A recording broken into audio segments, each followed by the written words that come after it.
السلام عليكم ورحمة الله وبركاته.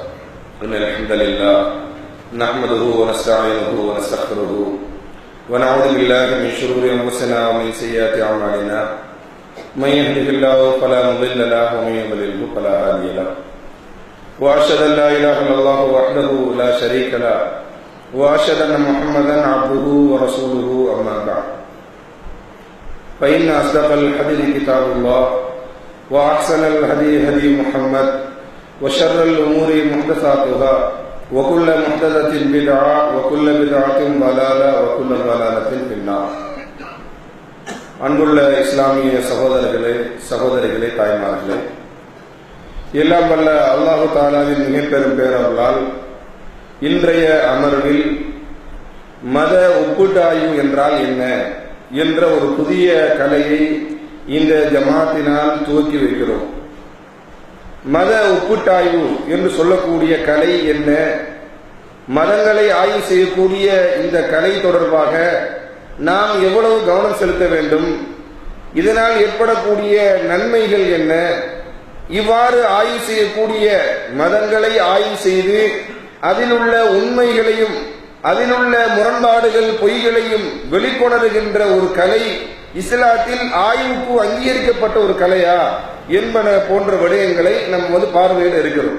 இன்ஷா அல்லாஹ் இந்த அமர்வை என்ன பண்ணுவோம், தொடர்ச்சியாக ஒவ்வொரு திங்கட்கிழமையும் ஒவ்வொரு செவ்வாய்க்கிழமையும் ஒவ்வொரு புதன்கிழமையும் ஒவ்வொரு வாரமும் 2 நாட்கள் தொடர்ச்சியாக இந்த நிகழ்ச்சியை நடத்த இருக்கிறோம். இதில் நீங்கள் கலந்து கொண்டால் மதங்கள் சம்பந்தமான அறிவை பெற்றுக்கொள்ளலாம். மாற்று மத சகோதர சகோதரிகளுக்கு இஸ்லாத்தை புரியப்படுத்தவும், அவங்க மதங்களில் உள்ள முரண்பாடுகள் அல்லது அவங்க மதங்களில் உள்ள குர்ஆனும் ஹதீஸும் சொல்லக்கூடிய உண்மைகளை எடுத்து சொல்வதற்கு இந்த அமர்வில் தொடர்ச்சியாக பயிற்சி பெறுபவர்களுக்கு கலந்து கொள்பவர்களுக்கு உதவியாக இருக்கும் என்று நாம் கருதுகிறோம். இன்றைய நாள் அமர்வில் எந்த மதத்தையும் ஆய்வு செய்யவில்லை. மதங்களை ஆய்வு செய்வது என்பது அங்கீகரிக்கப்பட்ட ஒன்றா, ஏன் இதை தனியாக விளக்க வேண்டியிருக்கிறது அப்படின்னு கேட்டால், இது தொடர்பில் தமிழில் ஆற்றப்படுகின்ற இந்த கலை தொடர்பாக தமிழில் ஆற்றப்படுகின்ற நாம் அறிந்த வகையில் முதலாவது அமர்வாக இருக்கிறபடியால் ஏராளமான அறிஞர்கள் இந்த துறையில் கால் பதித்து வேலை செய்து கொண்டிருக்கிறார்கள். ஆனால் இந்த துறையை ஒரு வகுப்பாக மக்களுக்கு பகுதி பகுதியாக விளக்குகின்ற அமர்வு நம்மை பொறுத்தளவில் முதலாவது இருக்கின்றபடியால் படிமுறையாக மத ஒப்பீட்டாய்வு என்றால் என்ன அப்படி என்பதையும், மதங்களை ஏன் ஒப்பீடு செய்ய வேண்டும், எப்படி ஒப்பீடு செய்வது, மத ஒப்பீட்டாய்வு என்றால் என்ன, மதங்களை ஏன் ஒப்பீடு செய்ய வேண்டும், மதங்களை ஒப்பீடு செய்வது சரி என்றால் அது எப்படி ஒப்பீடு செய்வது என்பன போன்ற விடயங்களை நம்ம பார்வையிடலாம். முதலாவது செய்தி என்ன அப்படின்னு கேட்டால், மதங்களை ஆய்வு செய்ய முற்படுகிற நாங்கள் ஏதோ ஒரு உண்மையை தேடி, கிறிஸ்தவ மதத்தில் அந்த உண்மை இருக்குதா, யூதர்களுடைய தௌராத்தில் அது இருக்குதா, இந்து மதத்தில் அது இருக்குதா என்று தேடி நாம் என்ன பண்ணவில்லை, புறப்படவில்லை. காரணம் என்ன அப்படின்னு கேட்டால், திருமறை குர்ஆனில் அல்லாஹ் சொல்லி காட்டுகிறான். 3வது அத்தியாயம் 85வது வசனம், வமை யப்தகி கைரல் இஸ்லாமி தீனன் ஃபலை யுக்பல மின்ஹு. இஸ்லாம் அல்லாத வேறொரு மார்க்கத்தை எவர் ஒப்புக்கொள்கிறாரோ, எவர் அதை மார்க்கம் என்று கருதுகிறாரோ, அல்லாஹ்விடத்தில் அது ஒப்புக்கொள்ளப்பட மாட்டாது.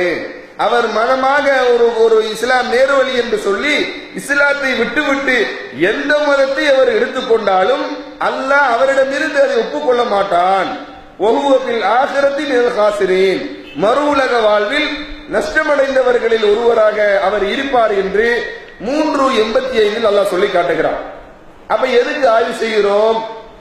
வேற்று மதங்கள் வேதங்கள் என்ன சொல்லுகின்றன, குர்ஆனும் ஹதீஸும் சொல்லக்கூடிய உண்மைகளை அந்த மதங்களில் சொல்கின்றனவா, அந்த மதங்களை நம்புகின்ற மக்கள் அவர்களுக்கு புரியப்படுத்துவதற்காக அந்த மதங்களில் உள்ள முரண்பாடுகள் என்ன, மதங்களில் உள்ள அறிவியலுக்கு எதிரான கருத்துக்கள் என்ன, வேதம் என்றால் அது எப்படி இருக்க வேண்டும், மனித கருத்துக்கள் தானே இது கடவுள் கருத்தை இருக்க முடியாது என்பன போன்ற விடயங்களை உணர்த்துவதாக இருந்தால் அவங்க வேதத்தை நம்ம படிக்க வேண்டும், அவங்க வேதத்தை நம்ம ஆய்வு செய்ய வேண்டும்.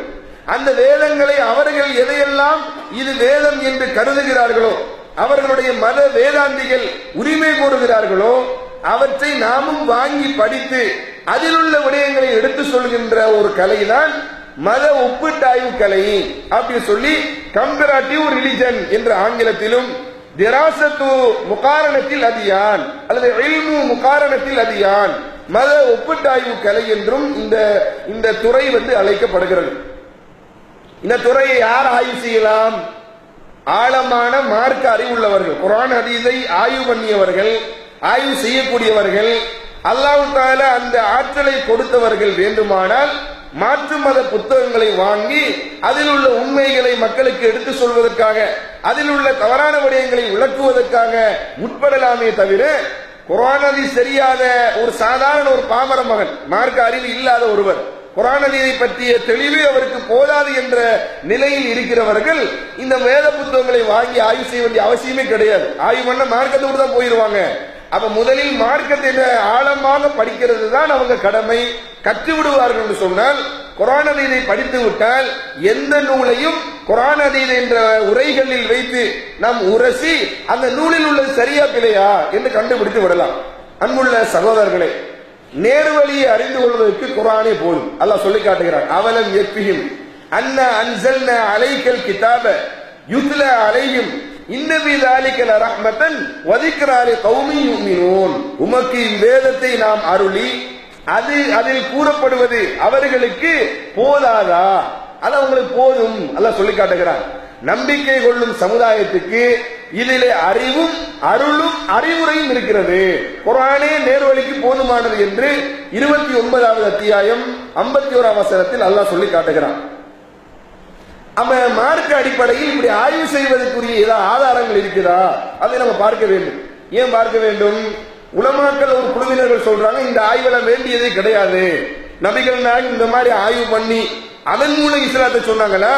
சொல்லவே இல்லையே. அப்ப நீங்க அந்த வேதத்தை ஆய்வு செய்துதான் இஸ்லாத்தை சொல்ல வேண்டுமா?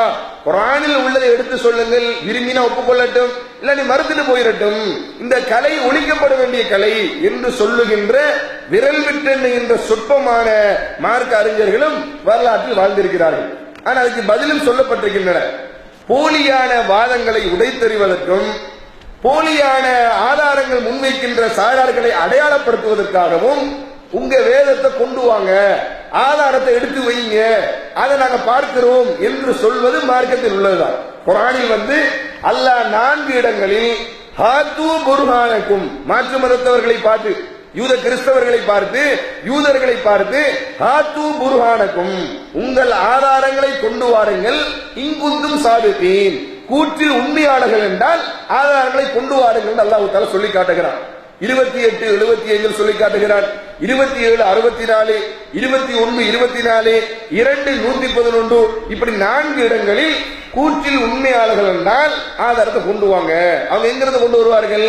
அவங்க வேதத்திலிருந்து கொண்டு வருவாங்க. கொண்டு வாங்க, அது இருக்கா இல்லையான்னு பார்த்துருவோம். இந்த கருத்துப்பட குர்ஆனில் அல்லாஹ் சொல்லி காட்டுவதை பார்க்கிறோம். 3வது அத்தியாயம் 93ஆம் வசனத்தில் அல்லாஹ் சொல்லி காட்டுகிறான், குல்லு தாமி கான ஹில்லல் லிபனி இஸ்ராயீல், பனு இஸ்ரவேலர்களுக்கு எல்லா உணவுகளையும் ஹலாலாகத்தான் அல்லாஹ் ஆக்கியிருந்தான். எல்லா சாப்பாடும் அவங்களுக்கு ஹலால் என்று அல்லாஹ் ஆக்கியிருந்தான்.